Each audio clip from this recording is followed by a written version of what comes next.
Pag pumunta ka sa simbahang Katoliko, mas nagkakasala ka. Kasi sumasamba ka sa Diyos-Diyusan. Bawal lang Diyos yun eh. Lumuhod ka sa mga ginawa ng kamay ng tao. Bawal yun eh. Ang totoo nga sa doktrina Katolika, pagkagising mo pa lang, pinapagawa ka na ng kasalanan eh. O eto, tutulan nyo mga pare, kung may nakikinig na pare. Eto ang sabi ng katisismong Katoliko na ginawa ni Luis de Amisquita, paring Katoliko. Basahin natin. Kapag pagbangon mo sa banig ay agad kang manikluhod sa harap ng isang krus o isang mahal na larawan. Pagbangon mo pa lang sa banig, pinagkakasala ka ng mga pare. Lumuhod ka na agad sa isang krus o sa isang banal na larawan. Bawal nga lumuhod yan eh. Bawal yan. Kahit ano pang pangangatwiran ng gawin nyo, sasagupain ko lahat ng katwiran ng mga leader Katoliko. Kagaya lang ginawa ko sa St. Peter's Man Society. Di ba?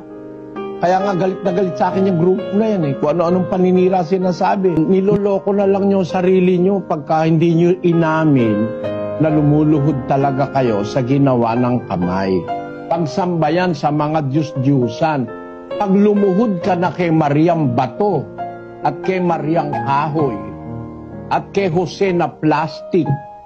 Kasi gawa sa plastic, gawa sa kahoy, gawa sa bato, gawa kung saan-saan. Hindi nyo ba matanggap yan? Totoo na yan. Nasa Biblia yan, bawal ng Diyos yan. Pakinggan nyo po. Yamang tayo nga'y lahi ng Diyos, ay hindi marapat nating isipin na ang pagka-Diyos ay katulad ng ginto o ng pilak o ng bato na inukit ng kabihasnan at katalinuhan ng tao.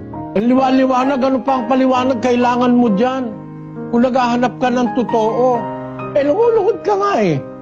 Nilalagyan mo pa nga ng agbulaklak at ng kandila. Ano pa bang paliwanag ang gusto nyo? Sasabihin naman ng mga pare, ba't si Moises gumawa ng retrato ng kerubin? Niluhuran ba ni Moises? Pinagawa si Moises. Si Moises yun, hindi ikaw, gago. Ikaw, sinabihan ka ba, gumawa ka rin dahil gumawa si Moises eh.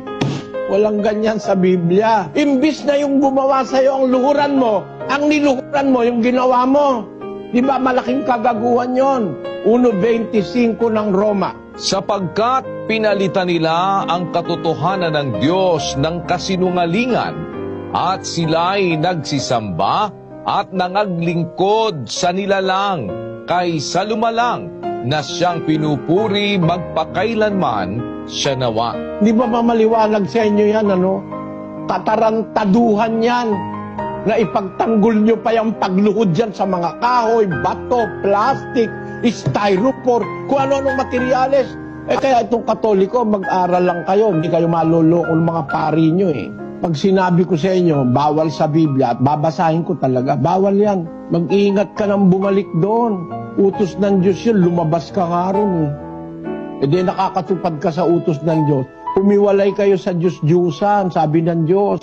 Magsialis kayo sa kanila. Basahin natin. At anong pakikipagkaisa mayroon ang templo ng Diyos sa mga Diyos-Diyusan?